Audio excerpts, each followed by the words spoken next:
Hello, people. In this week 8, we finally made it to the final week. Today, I'm discussing an entrepreneur that probably many I've never heard of. His name is Hollis. He was an African American attorney and businessman who was best known of creating one of the first black-owned airlines called Air Atlanta in the 1980s. Um, Michael Hollis was born October 22nd, 1953 in Atlanta, Georgia, to Phil H. Hollis and Virginia Hollis. Hollis was the youngest of five children. Hollis grew up in the segregated neighborhood of Atlanta during the 1950s and 1960s. Living in Atlanta, Hollis was able to witness the nonviolent campaigns that was occurring in the South during the Civil Rights Movement. When he was 15 years old, Hollis was elected president of the Atlanta Youth Congress. Being a member of the Atlanta Youth Congress, he was able to meet influential Atlanta leaders like Andrew Young, Julian Bond, and Vernon Jordan Jr.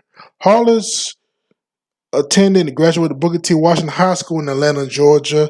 After graduating high school, he would attend Dumont College, where he would earn a bachelor's degree. After he graduated from that school, he would attend University of Virginia School of Law. During the time he was attending Dumont College, he was served as a student advisor to the college president John George.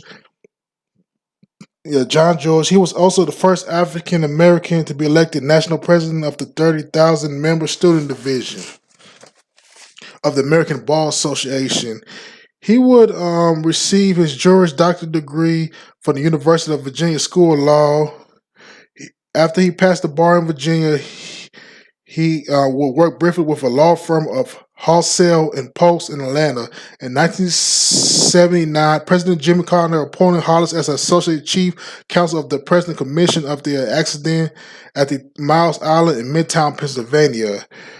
Hollis served as the Vice President of Public Finance with a premier company from 1981 to 1983.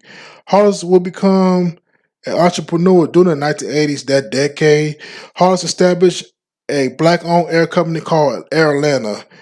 Hollis came up with the idea after he proposed a business plan to a National Alliance of Postal and Federal Employees when he wanted to create a black-owned airline. The organization plan invested in $500,000 in Hollis' plan.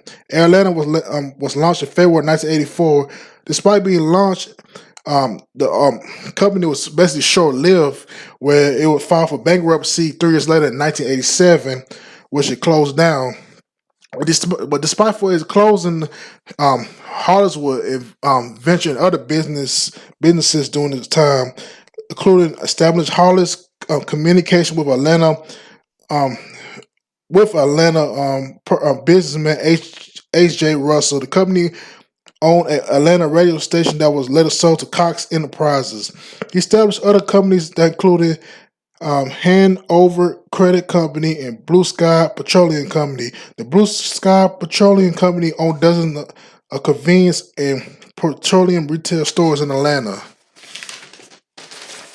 In 2003, he and his brother Julius Hollis founded a partnership with J.P. Morgan Chase when they established a registered black-owned financial service company called Nevest Security LLC. President George W. Bush appointed Hollis as executive director of the U.S. Virgin Islands Housing Authority. In 2007, Hollis was appointed by the Fulton County Commissioner to serve on the board of directors for the Fulton DeKalb Hospital Authority. Hollis died on June 18, 2012 after a long-time illness in Atlanta. He was 58 years old at the time of his death, and he was survived by his wife, Dina Hollis. So basically, Hollis is a very interesting person. I have to admit, I didn't know too much of him until I did a lot of research about him a couple of years ago. But it's very fascinating that he was being an entrepreneur. I first being an attorney, then being an entrepreneur, owning a black-owned air company called Air Atlanta, despite it lasted for 3 years, from 1984 to 1987. It was pretty fascinating, because in this country, you don't really hear so much about, be honestly, about a lot of black people owning an airline. So he was one of a pioneer and entrepreneur, owning one of the first black-owned airlines in Atlanta. I think it was just quite really fascinating. That caught my eyes. And also owning other businesses too.